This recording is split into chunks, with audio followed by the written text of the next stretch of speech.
Bom dia, pessoal, tudo bom? Tem estudado? Tem tudo em dia, direitinho? Não esqueçam, hein, pessoal? Vamos pra frente que atrás tem gente. E o dia que a gente deixa de estudar, a gente fica pra trás. Sempre assim, eu tinha um professor que dizia, o dia que a gente não lê um livro, não se atualiza, outro toma o teu lugar. Então, por favor, vamos lá, vamos estudar sem pressão, sem estresse, mas sempre na lida, né? Sempre lá estudando para valer, sentando e se dedicando, né, pessoal? Então, nós vamos ver hoje, mas eu vou fazer algumas perguntinhas antes. Digamos que se eu tivesse colocado neste quadro álcool, água e acetona, qual dessas substâncias vocês acham que iria evaporar primeiro? Quem irá responder? Vamos ver? Vamos lá, né? Então, vocês sabem que o que vai evaporar primeiro é a acetona, né? A acetona. Em segundo lugar, evaporaria quem? A água, não, o álcool. E em terceiro lugar, a água. Por que que acontece isso, pessoal? Por que a acetona evapora bem mais rápido do que o álcool, que evapora mais rápido do que a água?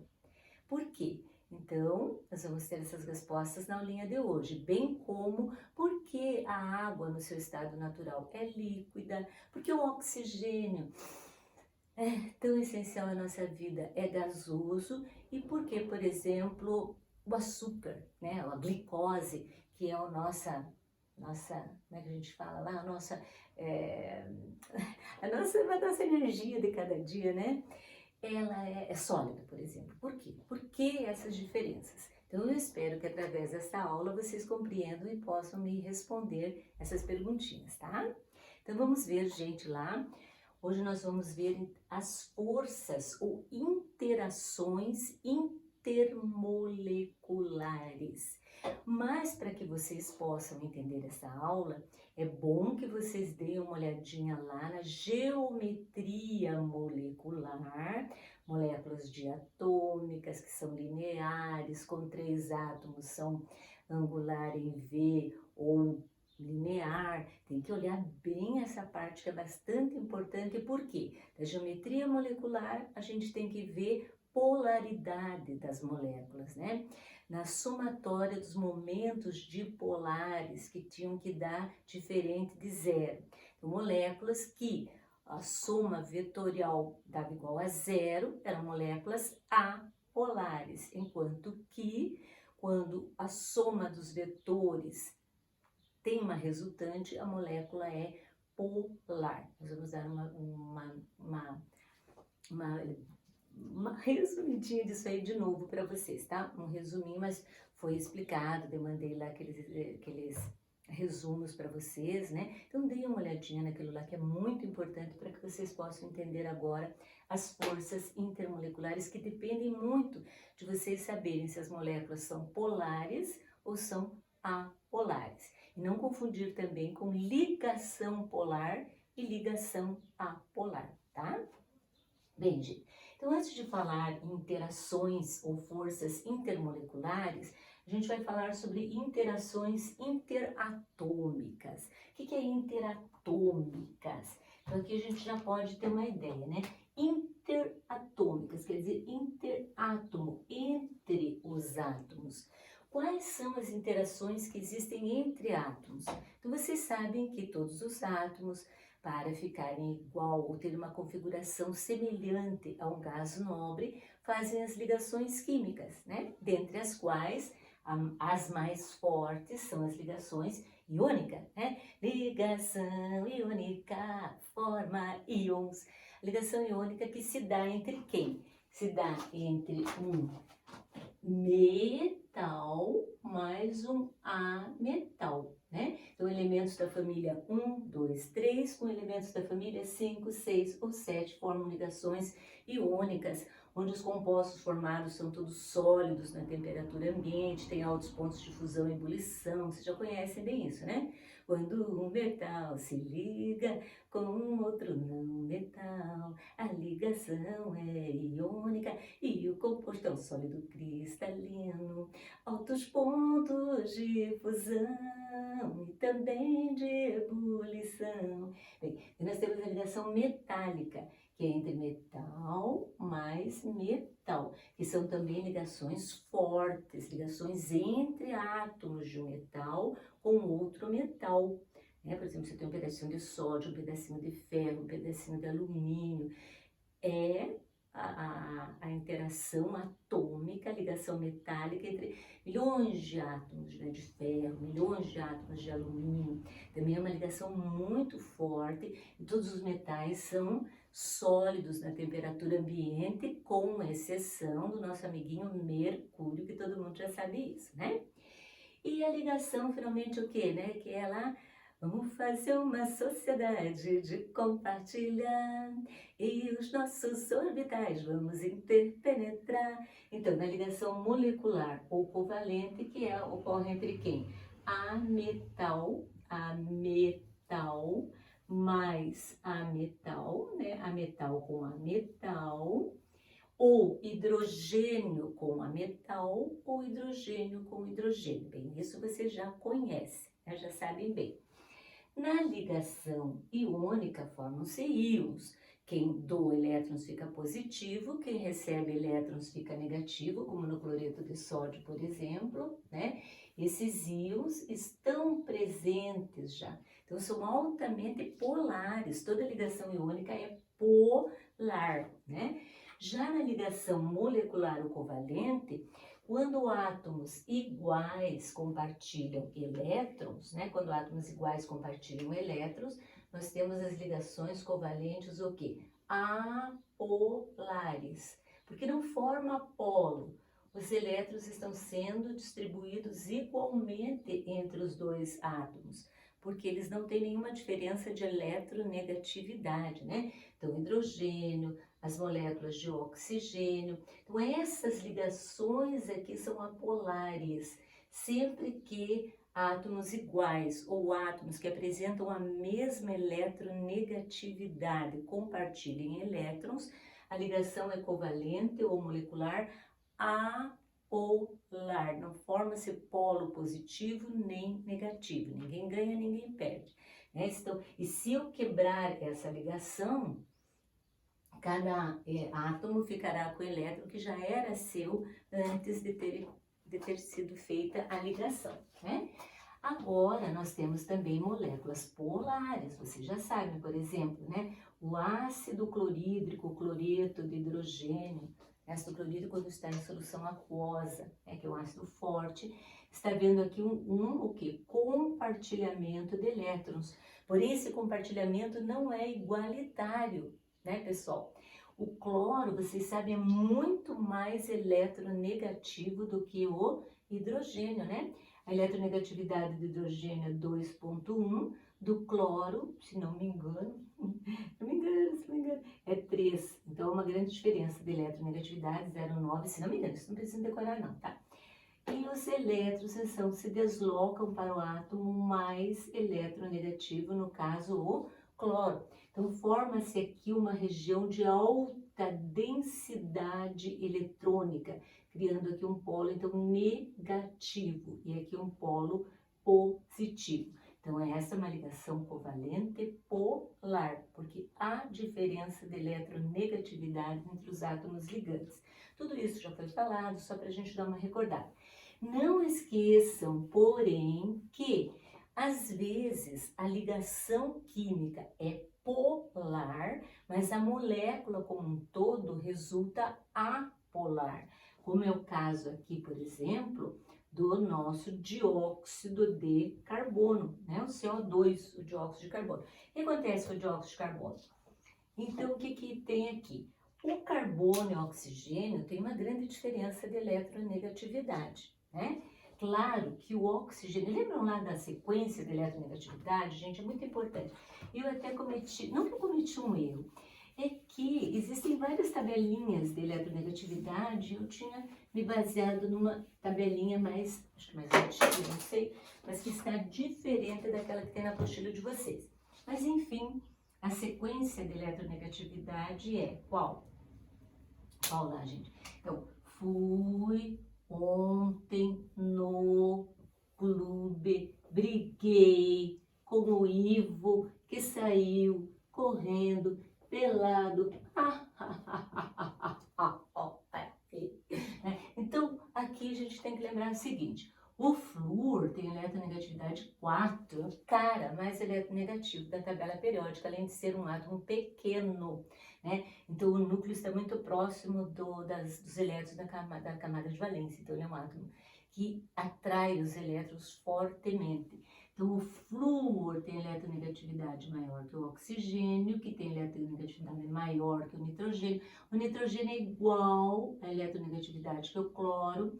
O cloro tem maior eletronegatividade que o bromo, que tem maior eletronegatividade que o iodo. O iodo é igual ao enxofre, que é igual ao carbono. O carbono tem eletronegatividade maior que o fósforo, que tem igual ao hidrogênio. Então, maior, maior, igual. Maior, maior, igual, igual. Maior, igual. Então, já que eu acertei aqui, vamos ver na nossa listinha. Aqui eu vou ter que dar uma... O flúor é 4, depois o oxigênio é 3,5, o nitrogênio é 3, o cloro é 3, o bromo é 2,8, o iodo é 2,5, o enxofre é 2,5, o carbono é 2,5, o fósforo 2,1 e o hidrogênio 2,1. Então tá certo. Maior, maior, igual. Maior, maior, igual, igual. Maior, igual. Né? E essa tabelinha é bom a gente saber. Vai ajudar vocês até nas reações, né, de deslocamento dos não metais. Lembram? Sei lá, acho que vocês estão vendo isso com a Ju, né?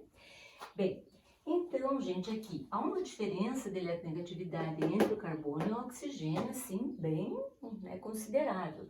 Então, o que acontece? Para nós vermos se a molécula então, a ligação é polar, mas a molécula... Então, nós temos que ver aqui, sempre, lembra lá, que existe aquela direção e aquela localização do vetor, né? Que vai sempre, o sentido do vetor vai sempre do átomo menos para o mais eletronegativo, do menos para o mais eletronegativo. Aí nós temos que fazer uma soma vetorial aqui. Então, um vetor para cá e outro vetor para lá, com a mesma intensidade, porque a diferença de eletronegatividade aqui é igual, resulta numa molécula apolar. Então, embora a ligação química seja polar, cuidado com isso. Ligação polar, a molécula como um todo resulta numa molécula apolar, porque a soma dos momentos vetoriais vai dar igualzinho zero, né? Não vai ter resultante, as duas forças se equiparam, né? Uma para lá, outra para cá, de força igual, não tem resultante. Bem, então nós lembrando isso, vai ser fácil de nós vermos agora as interações intermoleculares. Então o que a gente viu ali era interatômica, que são as ligações mais fortes, tá? Ligação bônica, ligação metálica, que estão ali na força, a ligação covalente, que é um pouco mais fraca, eu tenho a ligação covalente apolar, que é mais fraca, e a ligação covalente polar, que é um pouquinho mais forte, tá? Não esqueçam isso, nessa sequência. E as interações intermoleculares são as interações que ocorrem entre as moléculas, né? Por exemplo, a aguinha, por exemplo, você tem uma aguinha ali, você pega um pinguinho de água, tem milhões de moléculas de água ali. Não é uma molécula só de água, é evidente que não, vocês já sabem disso, né? Nós estudamos lá um mol de moléculas, 18 gramas de água, eu vou ter o quê? 18 ml de água, que não é muito, eu vou ter 6 sextilhões de moléculas de água que estão fazendo uma interação aí de molécula com outra molécula, tá? Elas estão tendo ali uma força que está atuando, atraindo essas moléculas umas com as outras. Inclusive, vocês sabem que no estado sólido essa atração é muito grande, né? No estado líquido é um pouco menor, e no estado gasoso praticamente não existem forças de atração entre as moléculas, elas são livres, leves, soltas, nós já sabemos disso, né? Então, as interações intermoleculares que nós vamos estudar será o dipolo induzido. O dipolo induzido, vejam bem, dipolo é aquele polo positivo e o polo negativo. Induzido. Induzido quer dizer que ele não existia antes. É um dipolo que não existe. Então, ocorrem em moléculas apolares, quer dizer, ocorrem em todas as moléculas este tipo de força, esse tipo de interação de polo induzido, mas ele se torna importante para as moléculas apolares, porque é o único que atua nas moléculas apolares, é esse dipolo induzido. O que é induzido? Quando eu induzo, quando não existe, eu faço ele acontecer. Eu não, né? Os átomos lá, quando se chocam, as moléculas, perdão, as moléculas quando se chocam fazem com que apareça um dipolo que é muito fraco, tá? Que é facílimo de romper, que então é a força intermolecular mais fraca. Não esqueçam disso, porque a induzida é forçada a ocorrer, tá? Mas é que explica certos compostos apolares que são sólidos, né? Que são sólidos. Imagina, um composto apolar, muito fraquinhas forças, né? Que atuam sobre eles, mas existem compostos sólidos que são apolares e nós vamos citar alguns exemplos daqui a pouquinho, tá? Daí tem o dipolo permanente. Então, o próprio nome está dizendo permanente. Permanente porque o dipolo já existe, existirá sempre. Certamente em moléculas polares, onde eu vou ter uma região de alta densidade eletrônica, que vai ser a parte onde os elétrons estão mais deslocados, e uma região de baixa densidade eletrônica, onde os elétrons estão, onde há falta ou deficiência de elétrons, né? E o íon dipolo é também uma interação, uma força intermolecular, mas é intermolecular em termos, porque aqui eu tenho que fazer aqui entre um íon só tem ligações iônicas, né? E um dipolo, e dipolos só existem em compostos covalentes ou moleculares. Então aqui seria uma interação entre um composto iônico e composto molecular ou covalente, tá? Muito bem, pessoal. Então, agora vamos estudar cada um deles separadamente, né? Esse quadro tá muito ruinzinho, né? Já tá bem usadinho, bem apagadinho. Eu coloquei álcool e aí ficou uma nhaca, né, gente? Então, aqui a gente está vendo ligações intermoleculares que nos explicam por que uma substância é mais volátil do que a outra, por que uma é sólida, outra é gasosa, né? Por quê? Por quê? Porque as moléculas são unidas, então, pelas forças intermoleculares. A primeira delas, como eu falei, é o dipolo induzido. Dipolo induzido, ou dipolo induzido, e vocês também vão encontrar com outros nomes, tá? O dipolo induzido também é chamado de forças de Van der Waals, forças de Van der Waals, deve ser um nome, ok, esse nome parece ser holandês, né? Ou ainda forças de dispersão de London. Tudo é a mesma coisa, não vão confundir. Forças de dispersão de London. Então aqui, gente, esse dipolo induzido, não existe dipolo. Então a molécula é apolar, não tem polo, tá? Vamos pegar como exemplo o cloro, a molécula do cloro. Eu gosto do cloro, não sei porquê, mas ele é verdinho, o cloro é verdadinho, tão bonitinho. Então o cloro lá.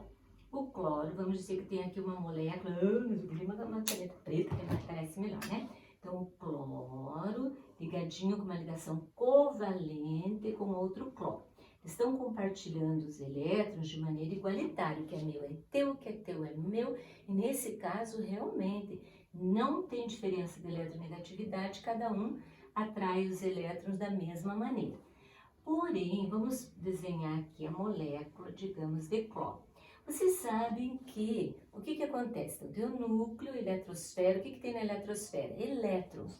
Então, nessa molécula de cloro, nós vamos ver uma porção de elétrons circundandinho ali a molécula de cloro de uma maneira bem uniforme, tá? Então, o cloro tá ali é gás, né? Tá ali na boa, gás, lá, livre, lá, beleza, né?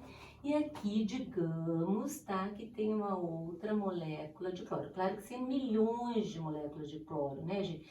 Sempre que a gente representa dessa forma, nós representamos de uma maneira didática, né? Essa aqui é a ligação covalente e esses são elétrons que estão circundando ali os clorinhos. Bem, vocês sabem que eu fiz um pouco menor, mas é tudo do mesmo tamanho. Vamos dizer que o cloro esteja passeandinho, né, ali por um lugarzinho, estão num recipiente fechado, digamos assim, e os cloros se chocam. Vocês sabem que as moléculas se chocam, né? E essa molécula se choca, vamos dizer, com essa, mas rapidinho, tá? Se choca e já vai embora ligeiro, né? Se choca e vai embora rapidinho. Mas nesse pequeno choque que ocorre, gente, em frações de segundo, é momentâneo, isso aqui é muito rápido. Claro que eu vou ter que fazer para, stop now, stop. Porque eu tenho que explicar para vocês o que acontece, mas acontece muito rapidamente, tá? Então, calma lá. Então, esse aqui bateu nesse aqui, mas já foi embora, tal, tal. No momento em que houve o choque, como esse átomo de cloro que estava, essa molécula, perdão, de cloro que estava aqui, tem cargas negativas e esta também tem cargas negativas, o que acontece quando cargas iguais se aproximam? Ao que? Cargas iguais se repelem, né? Então, as cargas negativas do cloro, tá? Essas cargas que estavam do lado de cá, onde houve o choque, é uma deformidade aqui na molécula e os elétrons fogem, né? Fogem para o lado de cá, tá? Vamos dizer que eles fogem para o lado de cá e aqui vai ficar com uma deficiência eletrônica. Os elétrons vêm mais para o lado de cá, criando aqui uma região de alta densidade eletrônica só porque uma outra molécula de cloro se aproximou dessa, né? Então, o que acontece aqui? Olha, isso aqui acontece muito rápido, como eu falei para vocês, claro que tem que fazer devagar para vocês poderem entender, né? Aqui, então, vai criar rapidamente um dipolo negativo, que é uma carga parcial negativa, e aqui uma carga parcial positiva, tá? Isso muito rapidinho. Mas como está toda hora se chocando aquelas moléculas, de repente vem uma outra molécula de cloro, né? Cloro, cloro, tá? Aqui, né, os elétrons distribuídos uniformemente, bonitinho, estão passeando. Aí esse cloro enxerga aquele cloro lá rapidinho e vê, putz, aqui nessa parte está parcialmente negativo, parcialmente deficiente de elétrons. Puxa, vou lá suprir as necessidades de elétrons daquele cloro lá, vou lá. E esse cloro vem aqui, tá? Vem e há uma, então, interação. Aqui vai formar um polo parcialmente negativo, aqui parcialmente positivo. Então, há uma ligeira interação, uma força de união aqui, que nós chamamos de dipolo induzido. Tá? Ele foi induzido devido àquele primeiro choquezinho que distorceu a molécula do primeiro. Isso vai ocorrer assim, de repente esse aqui já vai embora de novo. Então essas forças são muito instáveis, são forças muito fracas. Mas o que explica essa força de dipolo induzido, explica, por exemplo, o iodo. O iodo, gente, o iodo Hi2, ele é sólido na temperatura ambiente, nós já vimos isso no laboratório. Por isso, se eu esquentar só um pouquinho, até deixar na temperatura ambiente, o que vai acontecer? Esse iodo vai sofrer qual processo físico?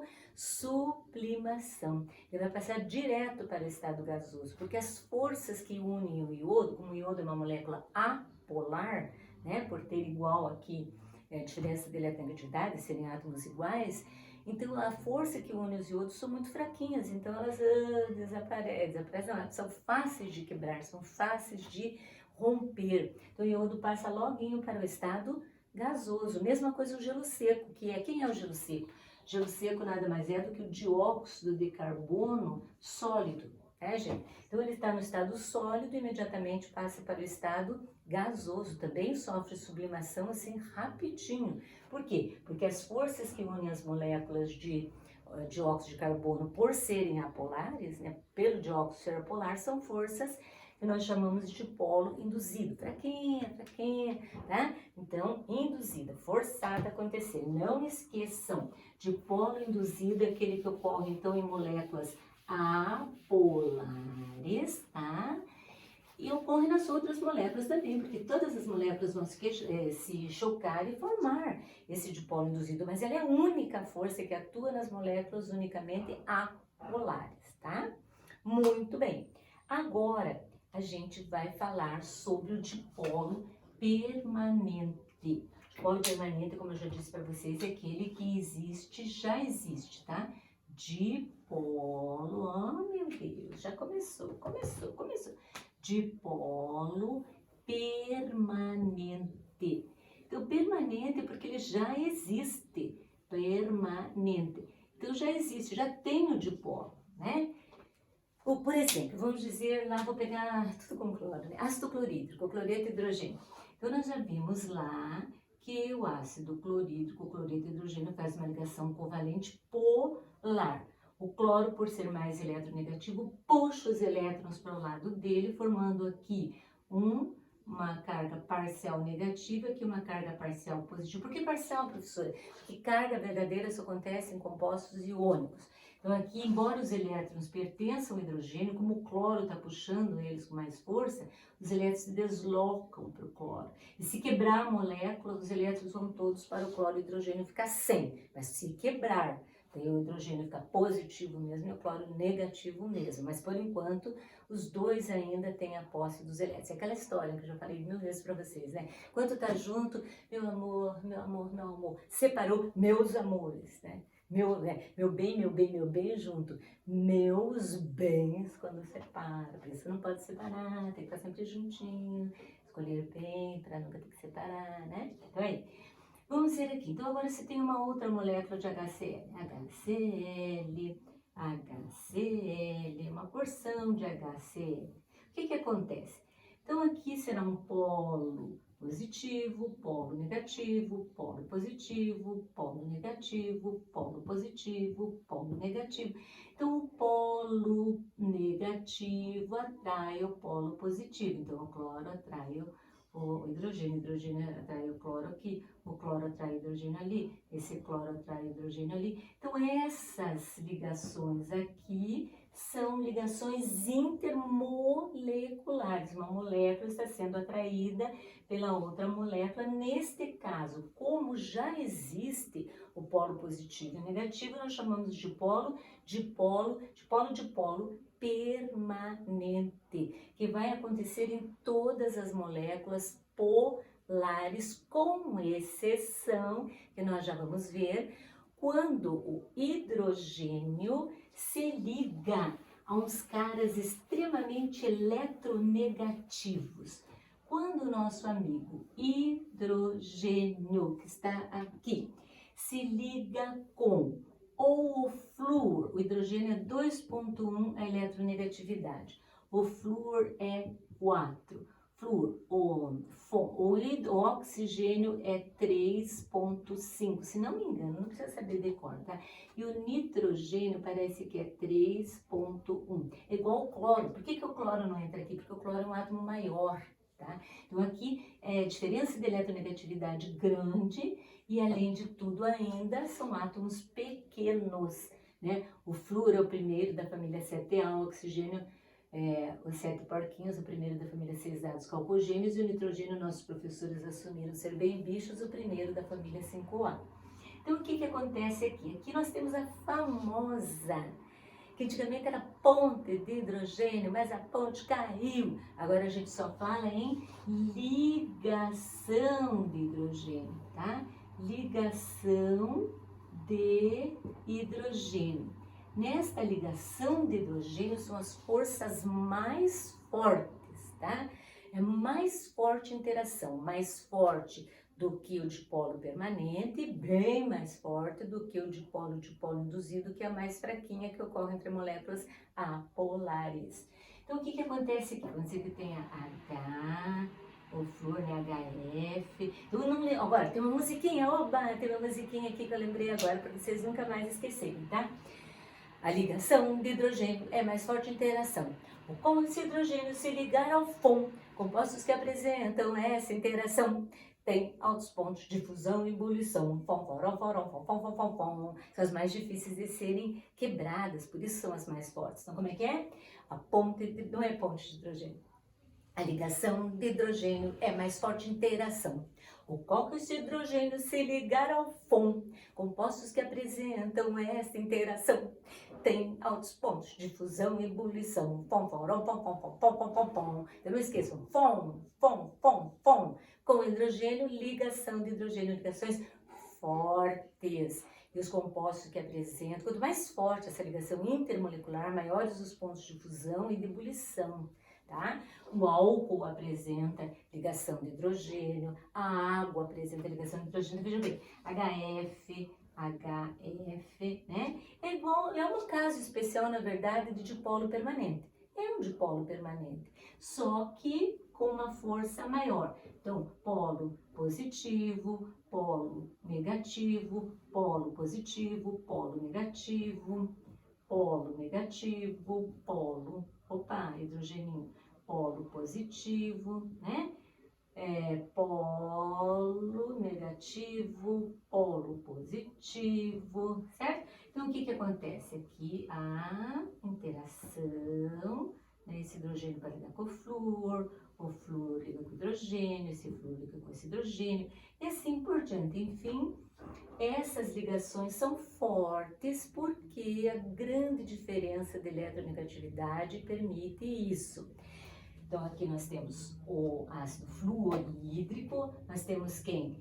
A amônia também, né? E como é que é a forma geométrica da amônia? É piramidal, né? Nós já sabemos isso aqui. A amônia é uma molécula polar, né? A soma dos momentos dipolares tem resultante. Então, a amônia, como tem o hidrogênio ligado ao nitrogênio, também forma ponte, desculpa, que toda vida eu aprendi o ponte do hidrogênio, uns tempos para cá que não é, mas para falar ponte eu não sei porquê. É a mesma coisa que a gente dizia sistema digestivo e depois sistema digestório, né? Então a gente que aprendeu a vida inteira uma coisa difícil de você desligar. Então aqui nós vamos ter ligação de hidrogênio, nós temos as ligações nitrogenadas nas bases púricas e pirimídicas, né? Bases púricas, eu lembrei uma setinha assim, ó. Como é que é? Pura água, água pura, adenina, guanina, púricas, né? Púricas, água pura, púricas, adenina e guanina. E tem as pirimídicas, né? Timina, adenina, aquele negócio lá que vocês já aprendem, eu adoro biologia, gente, meu Deus. Então aqui também a ligação de uma molécula de amônia com outra molécula de amônia se faz através de ligações de hidrogênio, né? Ligações de hidrogênio aqui, que são ligações fortes, não esqueçam disso. Também nós temos exemplo maravilhoso que é a água. Por exemplo, quem é que faz parte da família do oxigênio lá? Que é a família dos calcogênios. Os 7 porquinhos, o seu seio tem poder livermore lá, né? Então, oxigênio, enxofre, selênio, telúrio, polônio.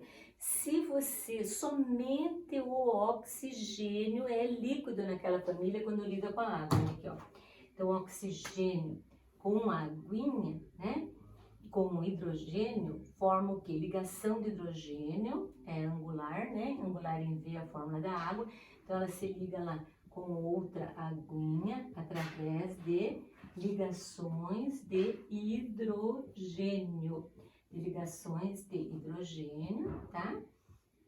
Então, isso que faz com que... Então, se perguntarem para vocês lá, por que a água, somente a água, é líquida na família dos calcogênios? O hidreto de enxofre, que é sulfídrico, hidreto de telúrio, todos aqueles elementos da família 6A são gases. Na temperatura ambiente, a água é líquida. Por quê? Porque a força de atração entre as moléculas de água, né? Entre o oxigênio e hidrogênio, por favor, força interatômica, ligação covalente. As ligações intermoleculares são as que ligam uma molécula de água a outra molécula de água, deixando-as no estado líquido, onde há uma atração entre as moléculas, né? Não igual ao sólido, mas já tem uma atração também, nós sabemos disso. E o gás, né? Quase não tem. Então, não esqueça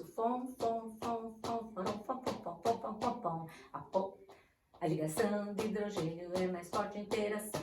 Ocorre esse hidrogênio se ligar ao pom. Compostos que apresentam esta interação tem altos pontos de fusão e ebulição. Não esqueçam, então. Então, quais são as forças de interação? Ah, meu Deus, esqueci de uma para falar bem ligeirinho.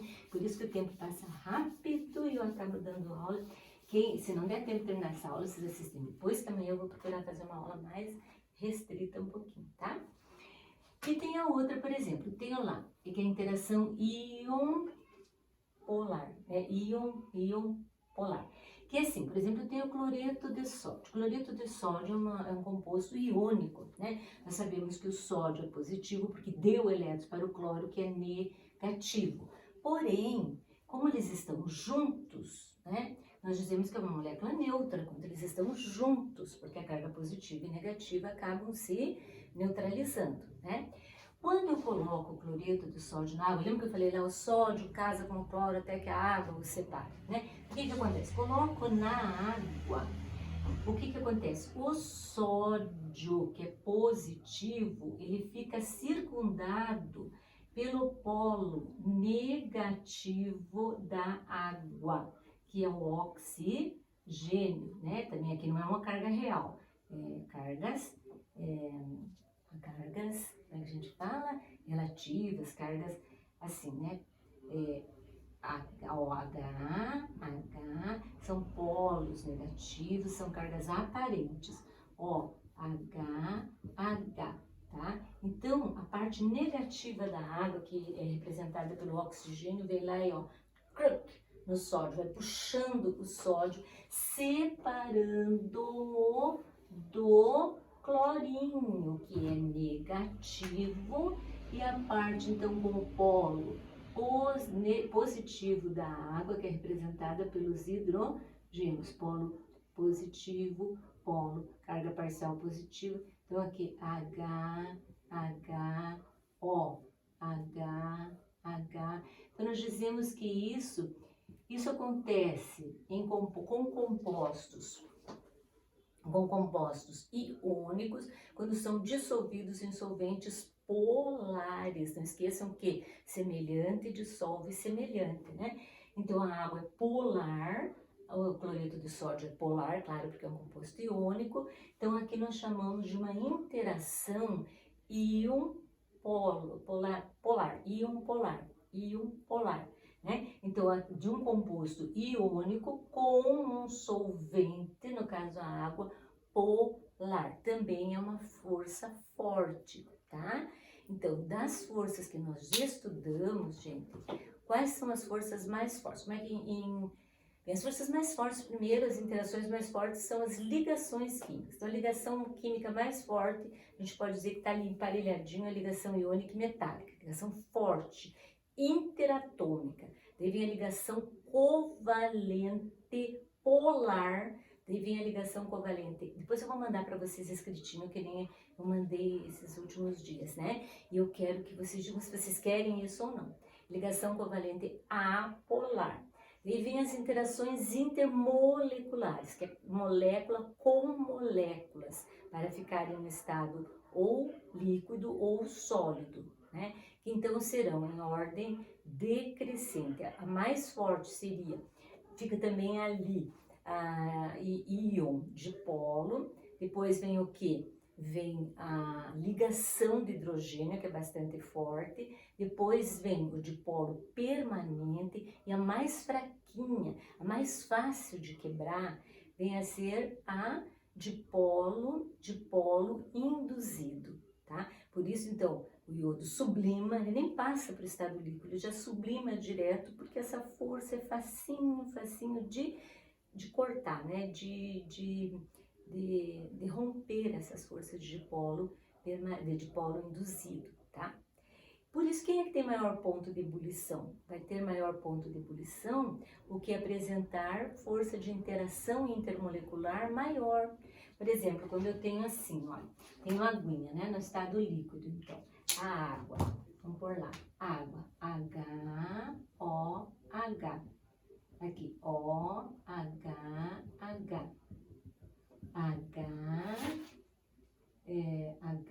daí OH. Então, quando eu rompo essas forças aqui, eu estou rompendo as forças intermoleculares no caso, ligações de hidrogênio. Então, eu preciso de 100 graus para conseguir romper essas ligações intermoleculares. Então, quanto mais forte a ligação intermolecular, maior a temperatura de ebulição, né? E de fusão também. E aqui, quando eu vou romper essa ligação aqui, nossa, vou precisar de muito mais energia, porque aqui essa ligação é muito mais forte do que essa. Mas aí eu já não vou ter mais a integridade da água, eu vou ter átomos.